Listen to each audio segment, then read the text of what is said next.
Hi class, Butler here. I'm going to give you some feedback on Chapter 1 questions for Of Mice and Men. What I'm going to do is I'm going to compare and contrast two different student responses to show you what I'm looking for. So when we answer questions about a chapter, the number one thing you need to do is read the chapter. It seems like some of you are putting in your answers that you're getting from outside sources, and I'm not getting the sense that the people who are completing the assignment are actually reading all of Chapter 1 from Of Mice and Men. So number one, read the whole chapter. So I'm going through each and every one of your assignments. A lot of people haven't done it yet. That's okay. Right now it's going to show up as missing on Jupiter Grades. You can always go back and do that later. This is a friendly reminder for you to log in, read Chapter 1, and answer the questions as best you can.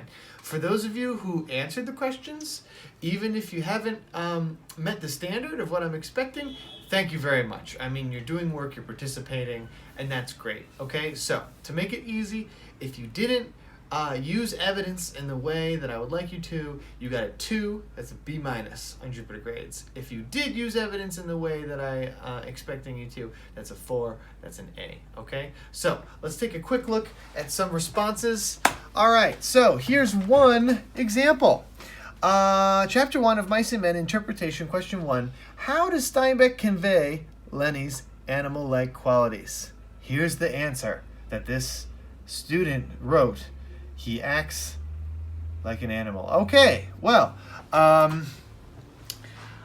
nice job identifying the keyword in the question and repeating that keyword in your answer, but this is not what I'm looking for. This does not really give me any indication that the student read the chapter at all. So that would not be a response that has a claim, evidence, and reasoning. What we're looking for is for you to dive deep into Steinbeck's language and examine the ways he, as an author, creates a characterization of Lenny. Let's contrast that with a different student whose response does meet expectations.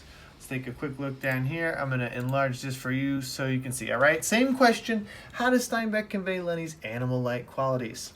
Steinbeck, let's go ahead and Steinbeck compares Lenny to a bear. Oh, okay, so there we've got an example of figurative language. It's a specific claim that can be supported with evidence from the text, saying he, Lenny, walked heavily the way a bear drags his paws. When Lenny finds another mouse and George demands him to give it back, Steinbeck writes that slowly like a terrier, there's a simile there comparing Lenny to a type of dog who doesn't want to bring a ball back to its master. Lenny approached. This notes the fact that Lenny has animal-like qualities. All right, so we can see a big difference between those two responses.